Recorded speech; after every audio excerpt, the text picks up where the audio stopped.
Hello everyone, আসসালামু আলাইকুম। সবাইকে আমার চ্যানেলে স্বাগতম। আমার এই মিনি ব্লগ চ্যানেলটিতে থাকছে আমার পাখিগুলো এবং ছাদের গাছগুলো, বাইরে ঘোরাঘুরি, কেনাকাটা, বাজার করা সম্পর্কিত ভিডিও।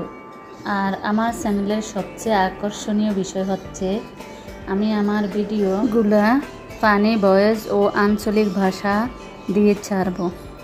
আমার চ্যানেলের ভিডিওগুলো ভালো লেগে থাকলে আমার চ্যানেলটি সাবস্ক্রাইব এবং লাইক দিয়ে পাশে থাকবেন। তো ভিউয়ার্স, এই হলো আমার ইনকি ফিনকি। এদের দুটার কাজ খালি লাফালাফি, দৌড়াদৌড়ি আর খাওয়া দাওয়া, আর বান্দরের মতন দৌড়ে থাকে। তোরা বান্দরের মতন দৌড়ে খাওয়াস কেন? আবার এলে একবারে দুজন মিল্লামিশে একচুয়াবে খায়। ওদের দুজনের ভালোবাসা দেখলে আমি একদম অবাক। তো ভিউয়ার্স, ভালো থাকবেন।